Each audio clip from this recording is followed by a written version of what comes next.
Bună ziua, dragi youtuberi și urmăritori ai canalului.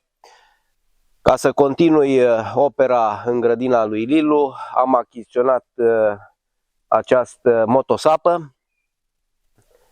De ce am achiziționat-o? Pentru că mai am un video pe canal care prezintă motosapa tot de la Stihl, dar MH701 parcă era, și era mai puternică, de 7 cai.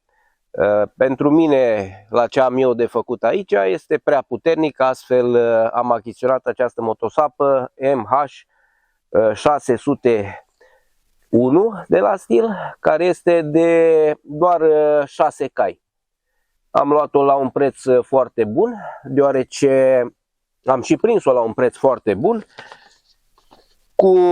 tot cu ulei și cu ce-o mai trebuit să fie dotat, că are nevoie de ulei de transmisie plus ulei de motor, care nu vin incluse, trebuie cumpărate separat.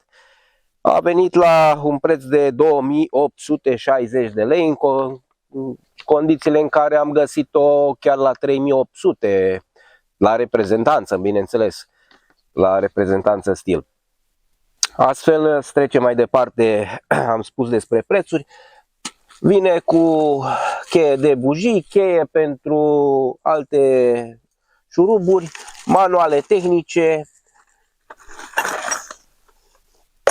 și aici eu am găsit aici manualul în limba română. Dacă îl urmăriți, ea vine în mod normal dezasamblată, trebuie să o asamblați dumneavoastră. În manual găsiți toate elementele de asamblare și se poate face asamblarea. La mine se și vede, este nou-nouță, încă mai are folia pe ea, n-am dat-o toată jos. Mi-au asamblat-o cei de la Stihl, bănuiesc că vă asamblează și dumneavoastră dacă o cumpărați de la reprezentanță. Și ce putem să spunem, cum am spus, 6 cai putere, capacitate cilindrică 212 cm3, turații, greutate 67,5, deci este o motosapă ușoară, care, bineînțeles, se poate căra în felul acesta. Se pot pune și roți la ea, dar are roată în față de ghidaj. I-am pus mânerul mai jos și mergeți cu ea, da? Cam asta este metoda de cărare, de transport. Lățimea de lucru 780 de mm. De ce spun de lățimea de lucru? Deoarece, să punem deoparte astea, lățimea de lucru e vorba de câte grape are, da? Câte sape. La această motosapă, o parte de aici se poate da jos și se face lățimea de lucru mai mică, probabil undeva la 50 de centimetri. Cam asta ar fi de spus. Aici se pune benzină, filtru de aer, da? Pornirea la sfoară, se dă drumul la benzină, șocul, o să vă arăt cum. Ce mai are motosapa asta interesant? De aici se poate trage și cu ocazia asta rotiți realmente ghidonul acesta, mânerul, și puteți să nu mai mergeți pe partea de săpătură, adică ați săpat, nu treceți peste săpătură, mergeți pe lângă, da? Ea se duce frumos în față, noi mergem pe lângă. De aici se schimbă vitezele, are viteza 1, viteza a doua, și 0 poziția neutru, respectiv R marșarierul, da? 1, 2, 0, da? Bun. De aici este direcția, se dă. Așa, să o punem totuși acum pe o poziție normală. Butonul de pornit 0, 1. Ambreiajul, da? Transmisia este pe curea. De aici este accelerația. Ok, și de aici se reglează cât de sus mergem cu mânerul. Da? Dacă suntem mai mici, îl punem mai jos. Dacă suntem mai înalți, punem mai sus. De aici știți cât se duce de adânc în profunzime. Și cam asta ar fi. Ce mai ar fi important de spus? Și mi-au spus cei de la reprezentanță, o să vă transmit și eu. Motorul este SAE 30, 600 de ml. la 10 ore, primele 10 ore de funcționare trebuie schimbate. Da? Reductor, are ulei de reductor 10W30, 1250 de ml la aproximativ 60 de ore de funcționare. Nu are contor pentru a ști cât timp funcționează motosapa, astfel va trebui să o contorizați singur. Ok, să-i dăm drumul. Deci, cum spuneam, prima dată dăm drumul la benzină, adică dăm către motor această manetă neagră, tragem șocul către noi și înainte de a face toată operațiunea asta, am văzut undeva pe internet și am zis să testăm cu poziția 0 la asta, îi tragem de 2 ori de sfoară. Da? De ce facem asta? Ca să-i vină benzina, probabil. Acum punem pe poziția 1 și încercăm să îl pornim. Da? Aici, cam pe mijloc, e ok. Ia uitați ce ușor a pornit. Deci o pornire foarte ușoară. Ce a spus pe internet pare să fie valabil și anume de 2 ori dacă trageți pe poziția 0 de sfoară, pornirea este mult mai ușoară. Cam asta ar fi, să vedem și proba de lucru. Deci punem pe poziția 1. Da? Dăm un pic de turație. Și de aici îi dăm drumul la partea de ambreiaj. Ia uitați cum pleacă.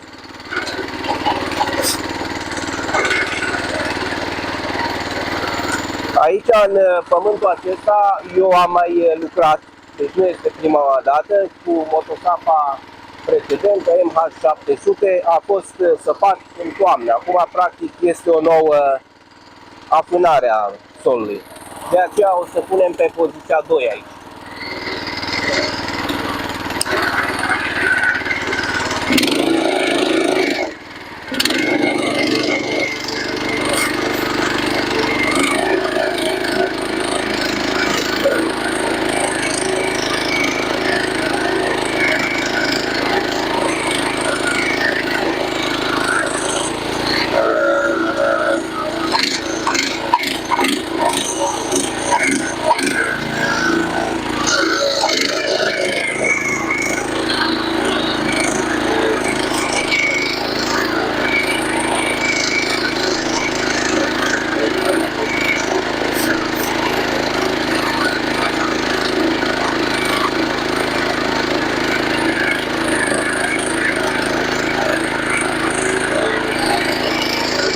Se și vede că solul a fost foarte bine prelucrat în toamnă. Acum, practic, nu mai ne jucăm cu ea. Merge chiar foarte bine.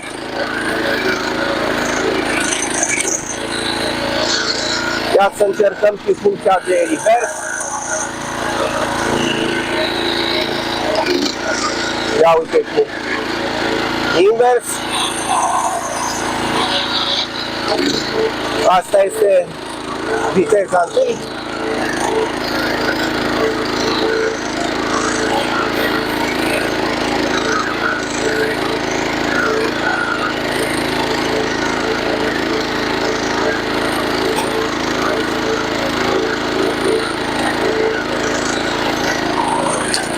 Bun.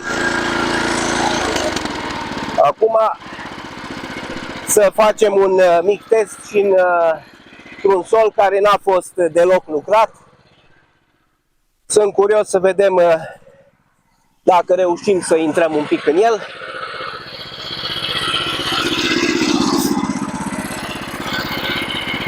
Ia să vedem.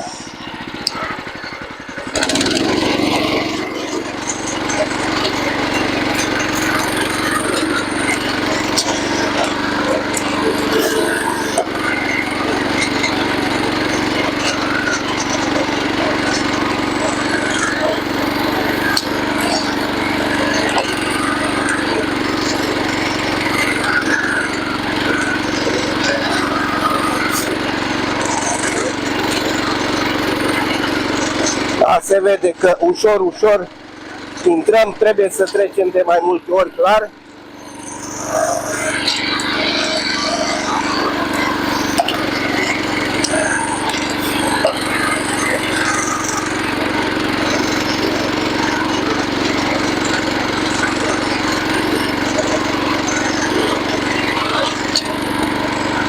Ia să încercăm reversul.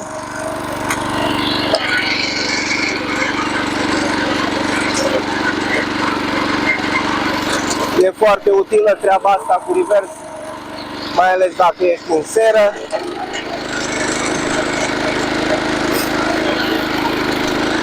Ia uite cum intră. Dacă îl și ținem puțin ca să nu plece în față, reușește să rupă și arată foarte bine.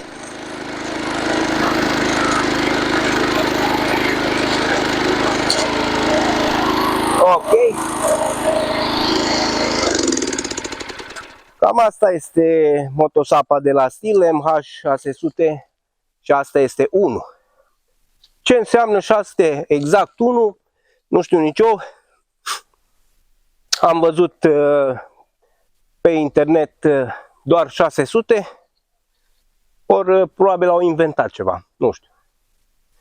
Deci vă recomand, este ok, cumpărați-o și la treabă. Mulțumesc frumos! La revedere!